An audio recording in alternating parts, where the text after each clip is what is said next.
to rewire their brain to realize that the specific emotional pattern isn't helping them. It's creating problems. And so they shift and let that go.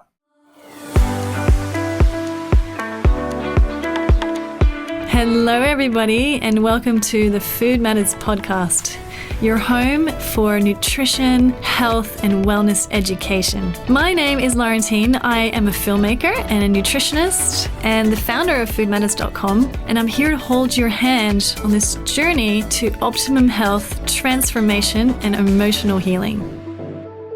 Hello, everybody, and welcome to another epic podcast interview today. I'm so excited to be joined with, so today we have Brandy, but Brandy is going to tell us a little bit more about her story. But first, I wanted to give you guys a little bio and a little backstory on her life.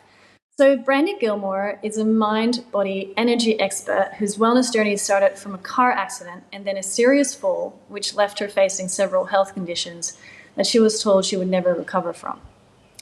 She wasn't going to settle for that, and after years of dedicated research, Brandy made astounding discoveries that radically shifted her pain and health.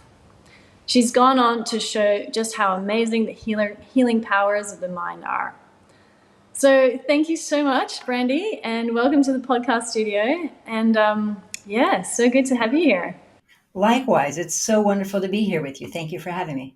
Thanks.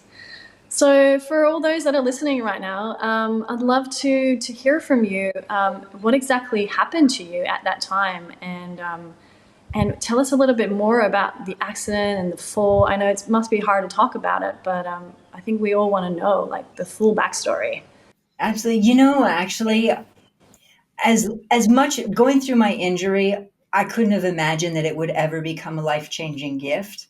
But now it's changed my life in incredible ways. And so I don't have an issue talking about it, but I can tell you this is literally the last thing I would have ever expected from my life. And what I used to do network engineering and operations. And basically I had a car accident and also a fall accident. And I fell just wrong, just right, however you want to say it. But I basically went from living a full life to being wheelchair, walker, cane. And my doctors telling me that there was nothing they could do. And so I was in extreme pain. I was on morphine for every day for years. And I was a mess. I mean, this is one of the reasons why we want to have people like you that have gone through the healing journey, that have gone through the difficult times, like the darkness of the journey through the darkness of the night and the dark night of the soul. A lot of us that go through that need these type of healing experiences and healing encouragement to help us make it through to the other side. So this is why we really want to, hear your full healing story as well. But at the time, can you tell us a little bit how you were feeling and when the doctor said that this was going to have a difficult time to recover from, what was your mindset like? To be honest, it wasn't so good.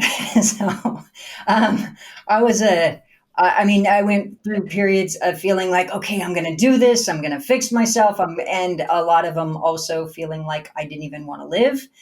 What was the point? And it was, one day to the next, just trying to stay hopeful. And so basically, what happens when you get injured or sick, you start looking for, outside of the box for answers. And so I started trying every supplement and different thing that I could find, trying to heal. And also I was doing nerve ablations, infusions, injections, all of these things, and nothing was working. And the last thing that I would ever think to look for was the mind. I mean, I had a physical accident, physical injuries, a ton of physical pain.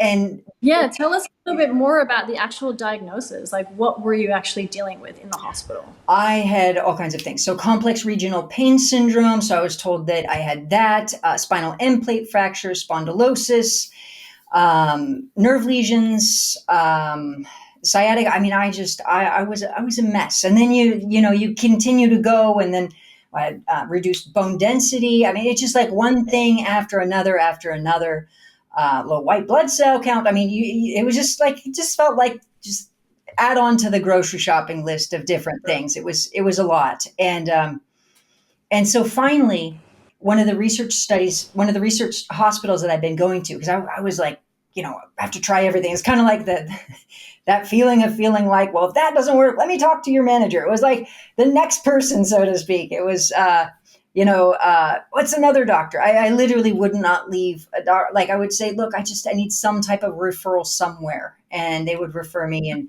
But this research hospital, finally, there was this new medical study that was coming up, and I thought, and they got me into it. And I thought, oh my God, this is everything I wanted. Somebody's going to discover something new, and I'm going to get my life back. And so, they got me into the study, and I was counting down to the days to the study. It felt like, as a kid counting down the days for Christmas. I felt like I was counting down the days till I got my life back.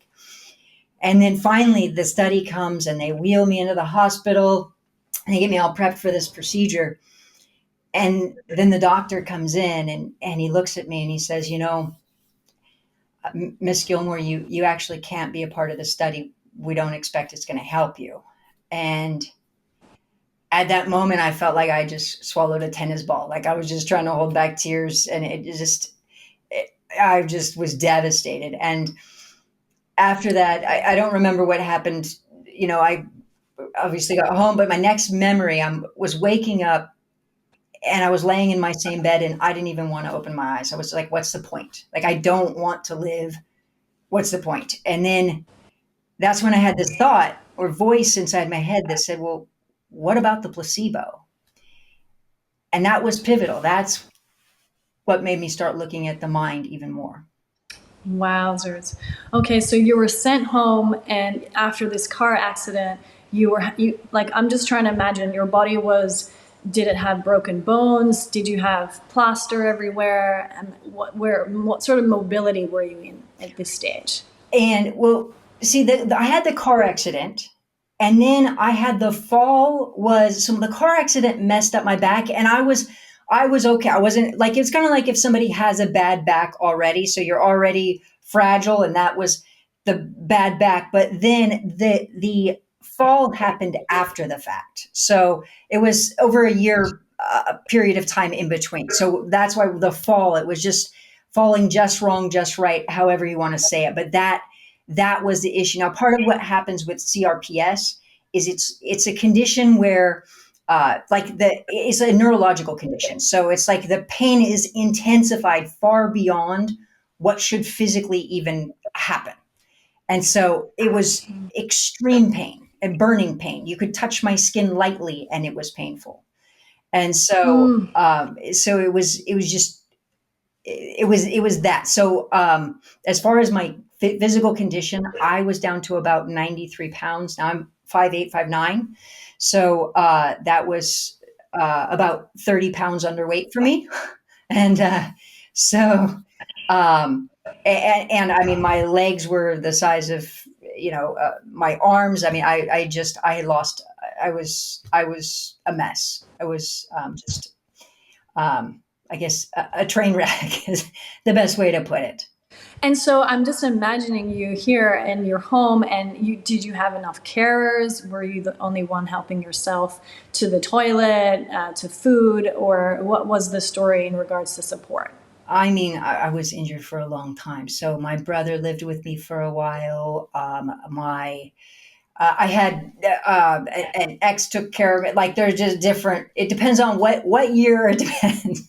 So I was injured for almost it was about 6.5 years, somewhere in there. So different people at different times. So. Oh my goodness. I can only imagine the agony that you would have gone through. And even like you were saying, the fact that you were losing weight and how that affected your emotions and how that affect, your subconscious mind and how to get out of that state. So the placebo effect, tell me about what you had, the insight, that little voice in your head. What was your reasoning there to keep going? Ultimately, when I felt like there was no hope to get better, because I felt like I had tried everything, everything, every nerve ablation, infusion, injection, just everything I could think of. And so when I started to think, when I had that voice, and I said, in my head, they said, well, what about the placebo? It was a known fact there was a certain percentage of people who could experience some type of results. And so I kind of felt like, well, if there's a chance for me to get better, then I can't give up. And so it started out just kind of saying, okay, well, I wonder if my doctor could give me a placebo, or, just random silly thoughts. But then when I started researching the mind, I started realizing that a lot of things didn't make sense. For example, people with multiple personalities can have different health issues when they're in different personalities. They can be they Right? can have back pain in one personality and asthma in a different personality. There's even a woman who was blind in some personalities but could see just fine in other personalities. I mean, Right. I even heard of someone who had allergies, like really severe food allergies in one personality and had no problems with that exact same food in the other personality. Right. So the exactly. mind is so interesting. And this is the other thing, is that it's consistent. So in other words, like if somebody has a personality that's named Jane, then Jane consistently has back pain. Well, Jamie consistently has, the other personality consistently has asthma. And I was like, okay, well, then there must be some type of mindset to illness, which, we've all heard Mm. stress affects the physical body. And so I really just delved in to say, okay, well, how does this work? And how is this even possible? And that was pivotal. It started, I began to really understand how to use the mind to heal the body. Wowzers. And okay, so what type of clues did you start seeing that this was working? What sort of clues were there that you were like, okay, I'm getting somewhere, some results? I mean, at first, kind of some than none. And and this is what I mean is that I had been doing things like meditation and theta state and all of the things, but I did those for years also. And they weren't working either. And I was like visualizing and sending energy and sending white light and doing all of the things and binaural beats and phantom phase frequencies and everything. And this is ultimately one of the things that happened that was another pivotal moment for me. Is a friend of mine, her aunt was dying of lung cancer, and I went to go pay my respects. So they drove me over to her house, and I saw her like laying there, and she was in and out of consciousness, and I had so much compassion for her. But then I also in my head suddenly thought, gosh, that's probably what I look like all day, because I was meditating and in theta state and trying to stay in theta state like all day, because all I wanted to do was heal. And I was in so much pain that, I mean, I could get into a deep state of relaxation and decrease my pain, but it didn't heal my body. It didn't change my life. And so when I saw that and I thought, well, wait a second, if this deep state of relaxation was so healing, then why isn't she healed? Why isn't anybody who goes into this state healed and happy and healthy? And so that made me That's right. really go deeper. Okay, so when you say go deeper, did you then start working on the emotional issues, things like trauma, things that are coming up for you? Or what was it exactly that allowed you to start seeing the healing? Yeah, what I did is I started looking at. I said, okay, well, how can I see that the mind can affect the physical body? Because I have to figure this out. I've been doing this for years. Meditation, theta. It's not working. Like it's yes, I can get it down, but I'm not healing. It's not changing my life. And so I said, okay, let me just simplify everything. How can I see that the mind affects the physical body? Well, emotions. If somebody's embarrassed, their face can turn red. If somebody's panic attack, they can have anxiety panic attacks, sexual thought, sexual arousal, or physical response. And so I started thinking about it and I thought, okay, well, if I can see this, then yeah, we know emotions affect the physical body. And of course, in my state, I thought, I need a lot more than emotions to heal my body. Like I was a mess. Like the idea that that could even work. But then I started looking and thinking, okay, well, how much can emotions really affect the physical body? And then was reading studies about people who scared to death, or even the widowhood effect, where a person can lose a spouse and has a much higher rate of death following their loss. And I thought, oh, well, okay, emotions can affect us to the point of death. And then I started looking at it logically and thinking, okay, well, we can see embarrassment affects us and, widowhood effect and panic or anxiety. But what's happening with all of these other emotions that aren't, Yeah. right? Yes. Okay, this is getting really interesting. And then what did you find out? Well, then another thing that hit me was this: as I started looking at it and saying, okay, well, if I said, well, I was looking at it objectively and said, okay, but I can also see times when people have PTSD and they're not physically sick, or people who have really stressful lives and they're not. And so that's when I kind of put it together with MPD and said there has to be a certain mindset, because because basically some people can be stressed and they don't have sickness and others do. And then we look at MPD and they can have different ailments and different personalities. And so I started looking at what is the combination of emotions. And a long story short, what I found for myself was that the events of 9/11 had impacted me more than I realized, and I didn't even know it. So you were still holding on to all these emotions, and it was literally making you sick to the point of death. Well, it felt like death. I don't know that. I think if they'd have said at that point, I'm going to die, I probably would have been counting down the days to that. But it was, yeah, it was definitely making me sick, injured, keeping my body from healing. Now, this is what's interesting also is that, even if they've taken research study after study after study, and people even following surgery, if they have stress and fear, they have a much higher rate of rehospitalization and of not healing properly, of healing a lot slower. But people who are positive and happy, they heal much faster. Now, I always thought that I was an optimist, and I was always an optimist, but I had this fear. Basically, a long story short, when I did network engineering, so I wasn't even in like 9/11, but I was in the office and I was talking to people on the phone in the towers when the planes hit. And so they were like screaming, like help me. And so, but then after that, I worked in telecommunications, and we had televisions like everywhere. And so do you remember after 9/11 how we had like the orange, or if we're in red alert for terrorist attack? Do you remember that? It panicked everybody. Right? Didn't it? And it's like it was playing 24/7. Did you? Mm-hmm.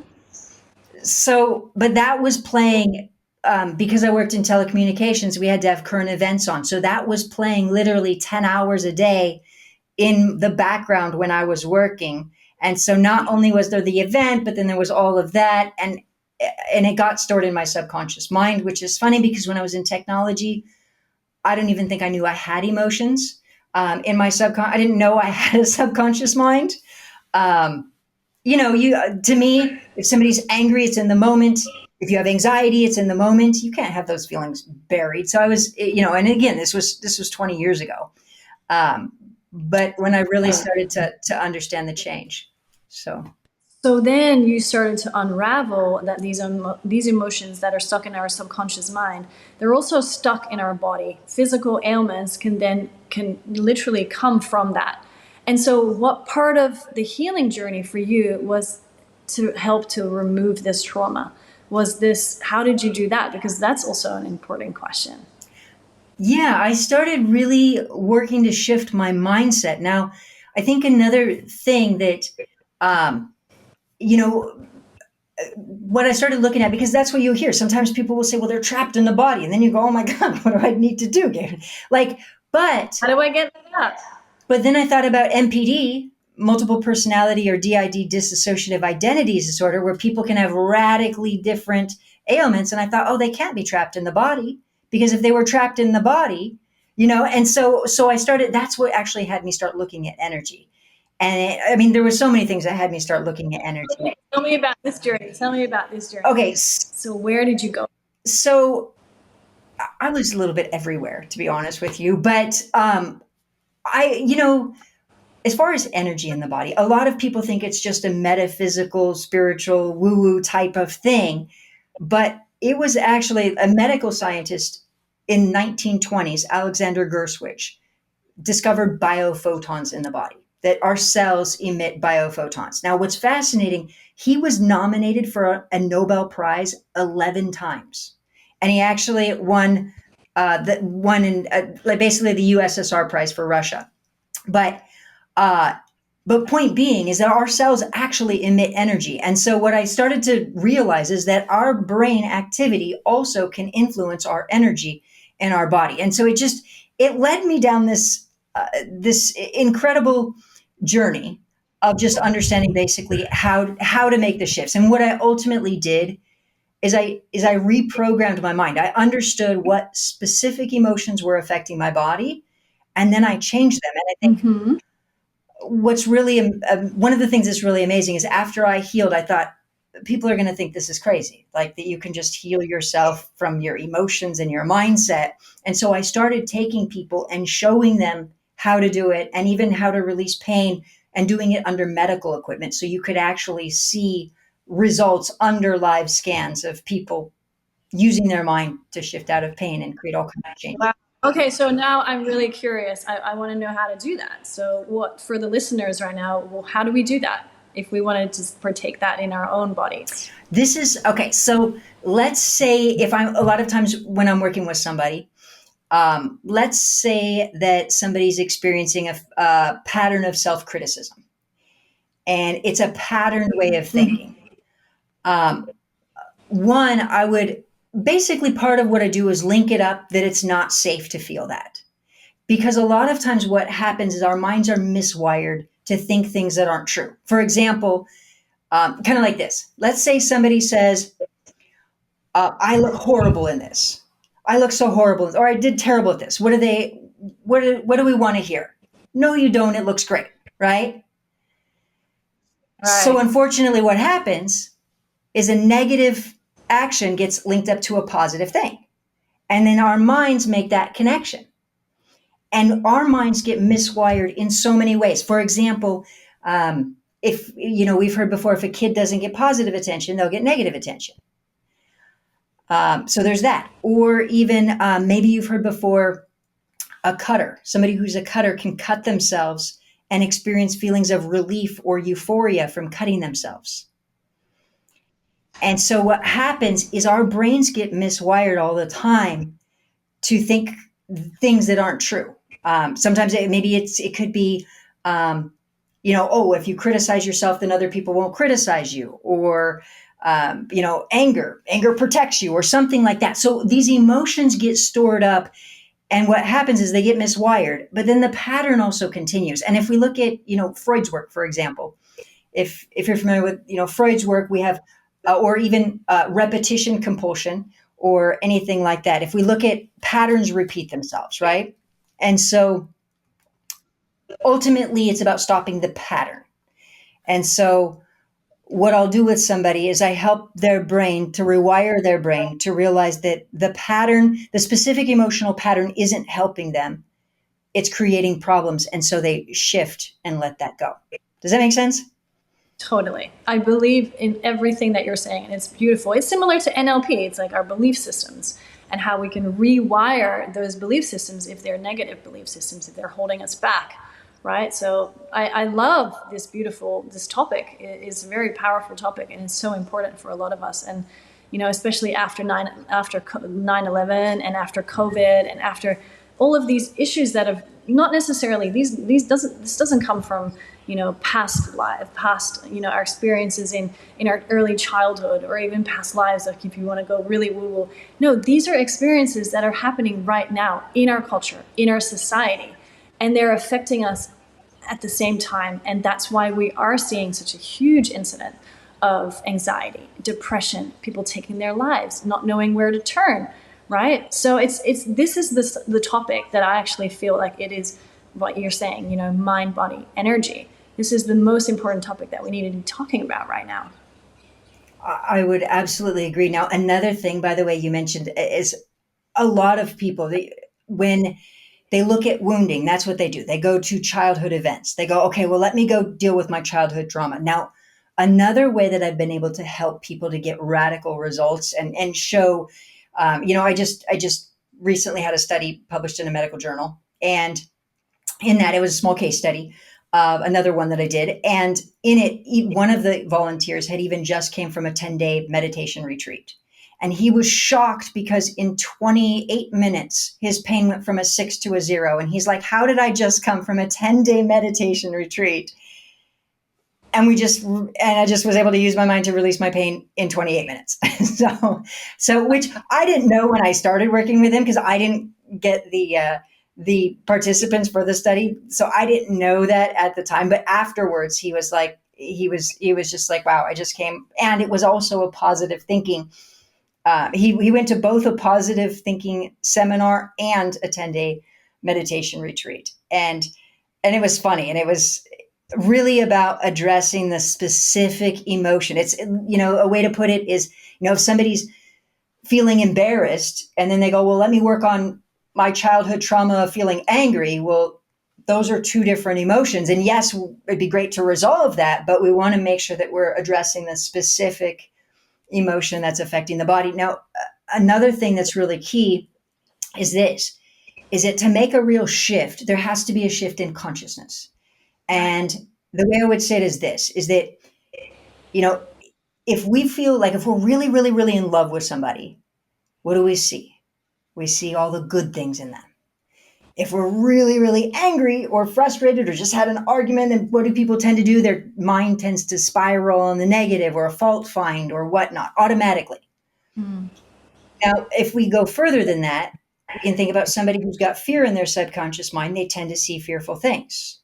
And Mm. so what happens is that our minds are in a certain consciousness. Now, most people, what they tend to do is, if they're working on patterns, they tend to go back and deal with childhood trauma or this, that, the other. Now, the problem with that is they stay in the same consciousness.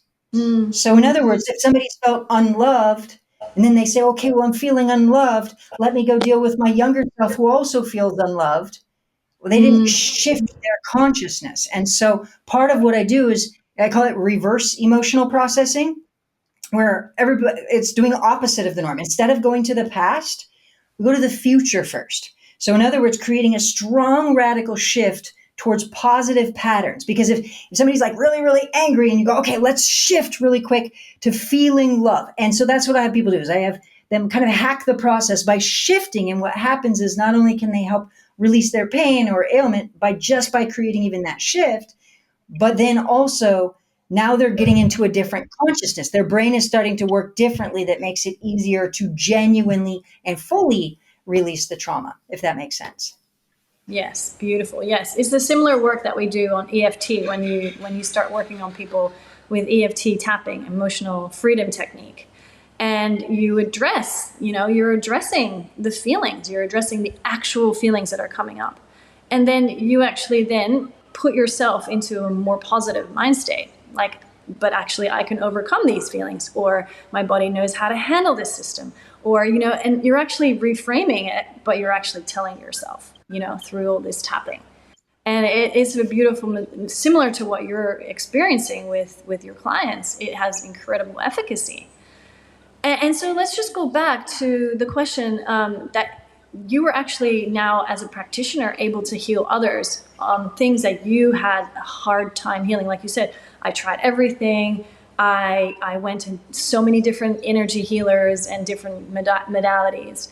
So I feel like your healing journey is really about finding this, it's like a mission, right? Finding this key ingredient that you can now share with others. And is it what exactly could you say that this is? Is it a modality, or is it a therapy, or what exactly do you coin this? Well, I call it the gift healing method, but it's a few things. I would say it's a combination of things. It's understanding that that every ailment has a combination of emotions to it. So, kind of the easy way to think about it is this: is it, if somebody, like if somebody wants to make cake and they have flour, they can't make cake. But if they put flour, eggs and butter, vegan eggs and butter, et cetera, whatnot, and they combine it, now they have certain ingredients. And so I would say part of it is understanding there are certain key ingredients for healing. And when you then address these different categories, that's so part of what I do to get the results is I understand the brain body connection, is understanding that there's different emotions that affect the body, and then also the combination of emotions. And I mentioned pain, but even, for example, a woman I worked with had a tumor in her throat, and she had had it there for about 4 or 5 months. And finally, she had tried everything and nothing was working. And so finally, she was going to go have surgery, and she had a pre-op MRI. They saw it was 5 millimeters. You could see it in her throat. And her and I happened to work the day before surgery. And afterwards, the tumor, she couldn't feel it. And the hospital was like, no. So she showed up the next day for surgery. The hospital was like, oh, I'm sure it probably just moved. And the ENT, finally, he comes in and he's like, I've never seen anything like this in my 30 years of experience, but I can't operate on something that's not there. And it had just been reconfirmed. I So love this. I love this. This is such an important piece of work. So, how does this work, for example, on patients with addictions? I feel like we're seeing a lot more addictions now than ever before, even from alcohol to smoking to all these different types of drugs that are available to us, to sugar. What would you say that this technology also works for that, or have you tried? Absolutely. And I think that part of the thing really has to do with how a person is feeling inside. Because what happens for a lot of people is they try to quit the addiction, but they feel horrible. And if you think about it for a moment, if we go to simple awareness that pain and pleasure, if you are doing something that feels pleasurable and then you stop and it feels really painful, it kind of, a lot of times when people go to quit, it ends up reinforcing that direction. And so I've had people have been able to shift this or change this or transform it in their life by genuinely changing the way they feel. Because when you feel really good organically, that is one thing. I would also say that with each addiction, a lot of times people will have feelings of guilt on the inside, or feeling like a bad person, or some type of emotional escapism, or even linked up that doing drugs is really cool and not doing them is not. So it all depends. Everything that we do is really comes down to what our wiring, our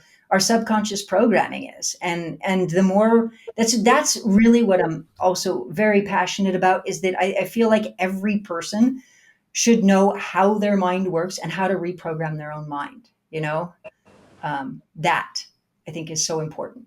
Okay, can we do a little example for our audience so that we can see this, how this happens? Because I mean, the work that we've done on transcendence, a lot of the documentaries, the 2 documentary series that I helped to co-produce, was very similar. And the message was about allowing our body to heal itself, because it actually knows how to heal itself, and then inputting the right belief systems so that it can actually do the work.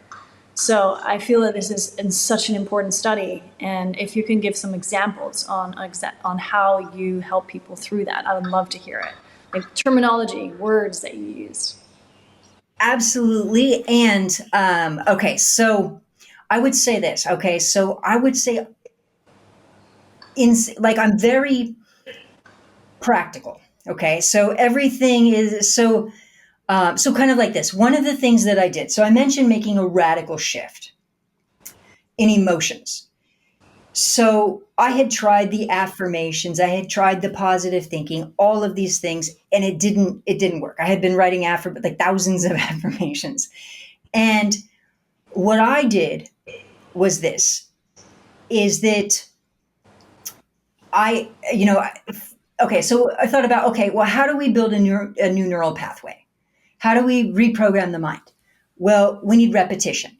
Just like, for example, if somebody's learning the alphabet, if they say the alphabet once, they're not going to remember it. And so to be able to create an emotional shift, I thought, okay, well, I have to be able to access a positive emotion repeatedly over and over and over and over again. Now, the state that I was in to make a radical change, that wouldn't have really been realistic when you stop and think about where I was in the extreme amount of pain. So what I did is I started using music to do it. Okay. So I had, like, for example, two songs that I had specifically was It's a Beautiful Day by U2, and another one was Walking on Sunshine. And it's going to feel good, right? Because it was like upbeat and happy. Now, the reason and what I did with these songs is, and by the way, completely different than a happy playlist. A happy playlist is a bunch of different happy songs. And while that's great, that would be like listening to a bunch of different alphabets and hoping to remember them. Okay. So different. Or like walking through a field of grass. And if you walk a different way every day, it doesn't create a path. But if you walk the same way over and over and over and over again, it creates a path. And so, just like we have negative patterns in our mind, I decided what I call made it positive emotional patterns. Is I thought, okay, well, if I know we have negative patterns and our brain works automatically in patterns, to then create a shift instead of just thinking positive, where I'm gratitude for this and happy for that and thank you for this, and like I started realizing I needed to create positive patterns. So being happy didn't feel so effortful, that my brain was working how it needed to work. So patterning, positive emotional patterning was a key, because then it was sustainable and my brain wanted to do it on purpose. So then I would take these songs and I would listen to this music and I would purposely feel it. Like I would just not think of anything other than just taking in this song and purposely tried to amplify it. Now, why did I do Wow. that? For a couple reasons. It helps increase dopamine. So like you can have a biochemical response from euphoria with music. So I was trying to get my Absolutely. pain down, right? So because I had been doing all the meditated, that it didn't, while it's great, and I needed to create a radical emotional shift. So I would literally listen to it and just try to get myself so freaking giddy over it. And I would only use two songs because I knew that if I used a bunch, that and don't get me wrong, positive playlist is great, but I just wanted to start working with the brain how it worked. So then I started saying, okay, well, how does the brain work? It works in patterns. Well, why am I sitting here just thinking random positive thoughts and just trying to be positive? That's a lot of effort. Let me get some patterns.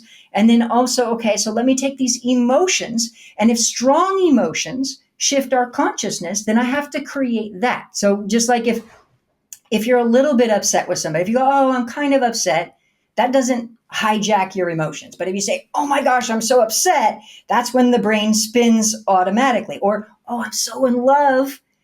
That's when the brain, can't stop thinking or talking about that person. So I knew if I wanted to really radically change my brain, then I needed to really create that emotional shift. So I took practical things and started doing that to create that shift.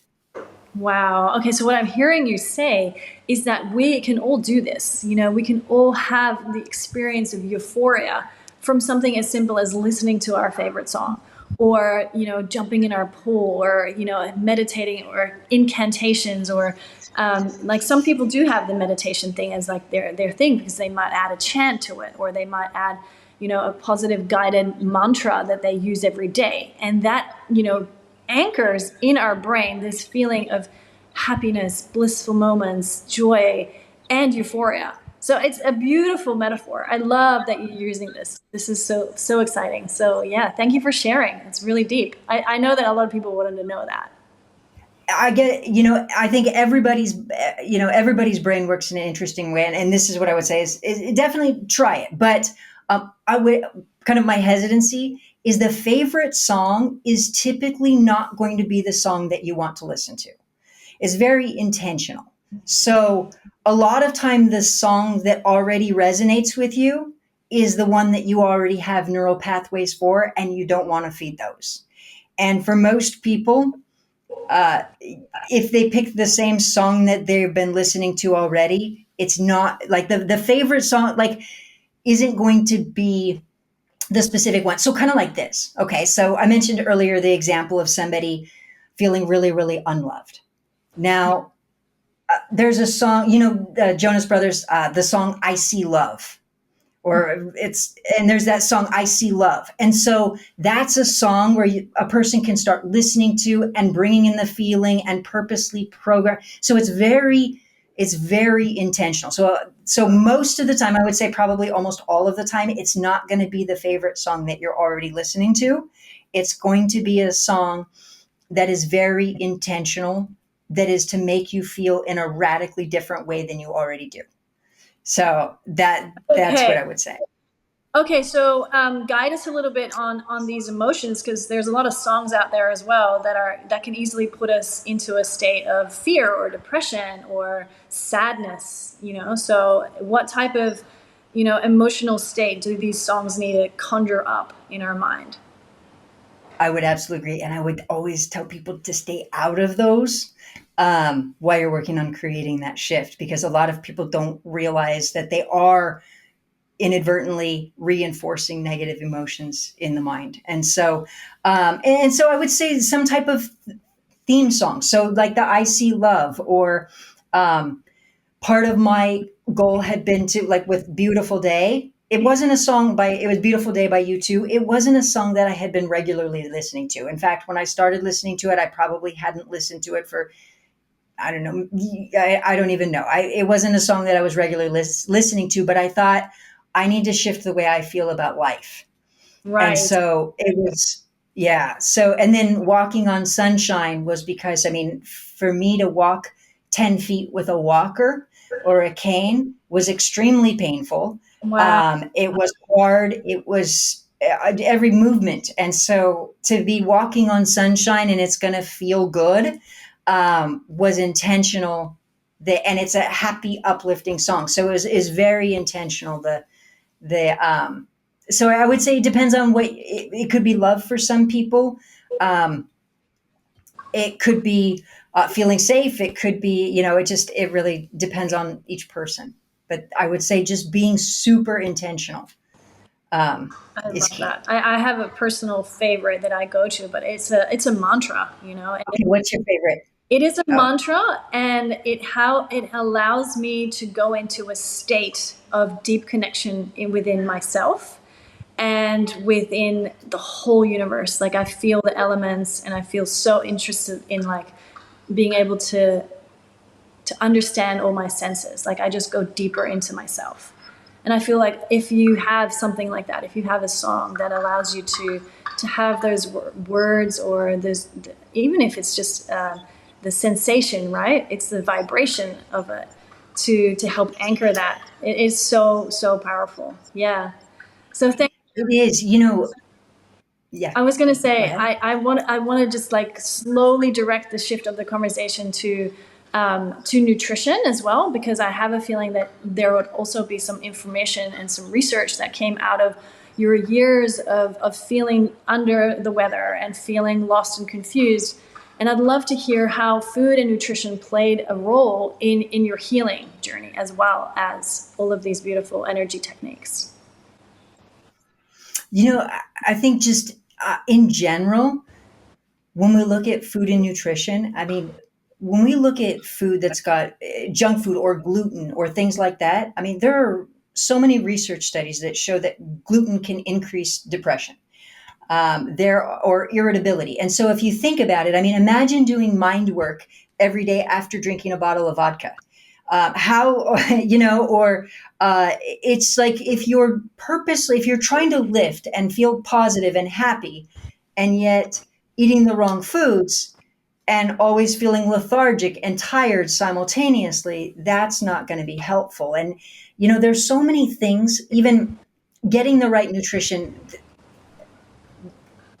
Another thing, like there's just so many things. I mean, for example, if you think about salt for a moment, if you're I'm sure familiar with this, that because everybody had an iodine deficiency, and there were goiters, that everybody's like the salt became iodized salt, where we were putting iodine in salt, and that's what it was made. And now if you think about it, everybody's gone towards sea salt, right? So now we have sea salt, which doesn't necessarily have the iodine in it, which is great, except for now there's a lot of people who are deficient in iodine. And so what happens is then the thyroid is off, or people are gaining weight, and then a lot of people are going on thyroid medication and whatnot. And I would say, just point being, is that getting the right nutrition in and getting the right making sure the right nutrients are so important for happiness and for mindset, to create that foundation. Because if you're feeling cloudy and eating the wrong foods, then it's like trying to feel better and lift yourself while simultaneously taking these foods or chemicals and this, that, the other, that are making you irritable or agitated or depressed, and then wondering why you're not succeeding.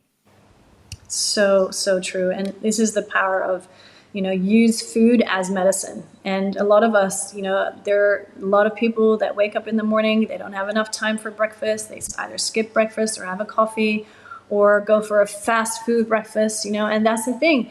If we input unhealthy food, we're also going to output that. So then the mindset. What do you do for breakfast? I have my turmeric and my ginger, my tea, and I'm religiously having my turmeric and ginger tea because I feel like it is such a beautiful anti-inflammatory tea.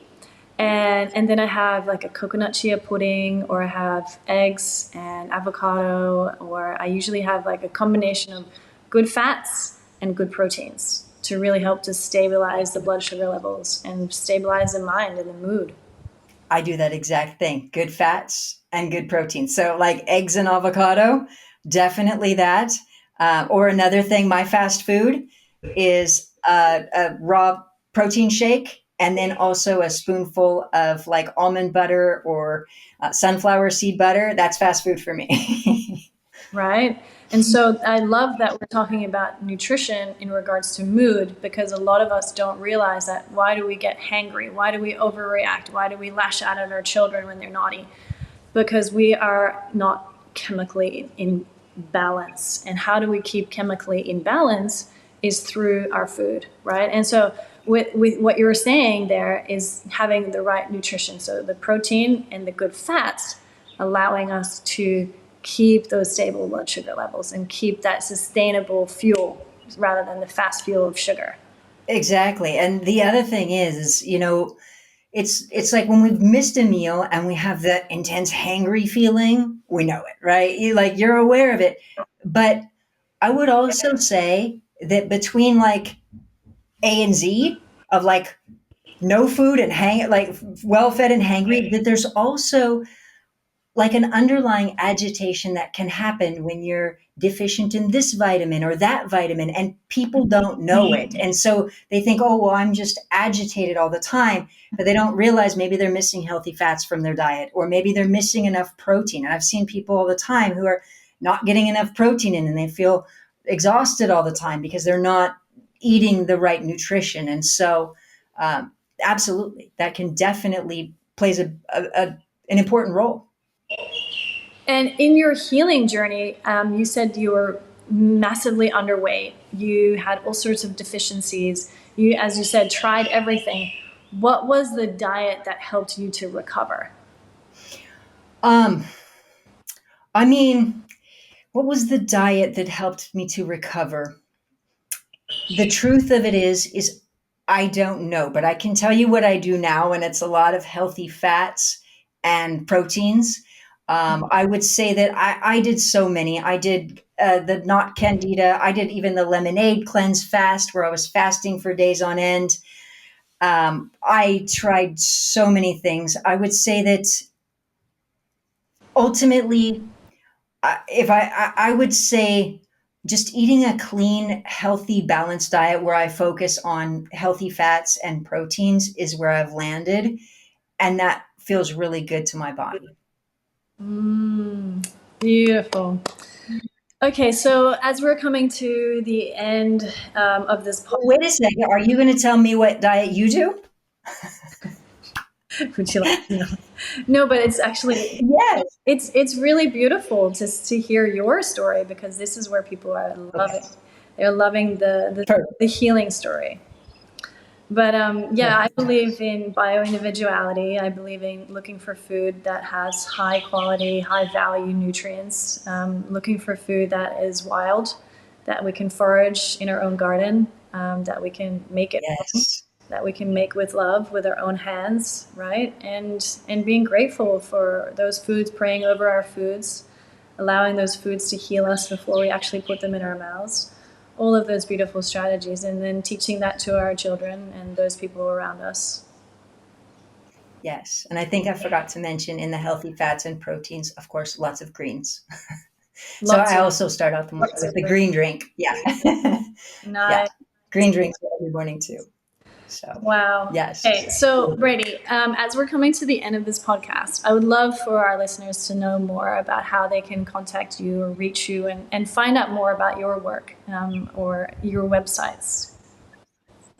Absolutely. My website is brandygillmore.com, and Gilmore is with two L's. So it's Brandy, Brandy, Gilmore, Gillmore.com. And I also have a new book coming out, which is Master Your Mind and Energy to Heal Your Body. Mm. And that's the best way to reach me. Congratulations. I hope that a lot of people can read your beautiful book.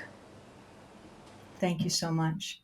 Thank you so much. And thank you so much for having me. You're just beautiful. And I love what you're doing. And I love what you guys at Food Matters are doing. I love what you guys stand for, your purity, your heart. I love it. And thank you for having me. Yeah, thank you so much. And it's important for the story and your healing story to be told to the world. So I hope you, and I wish you the best of luck to make sure that this message goes far and wide. Thank you. Thank you so much. Thanks. So yes, thank you everyone for listening. I really enjoyed that talk. I hope you did too. And there will be more of these on the Food Matters podcast. So head to foodmatters.com and see you again.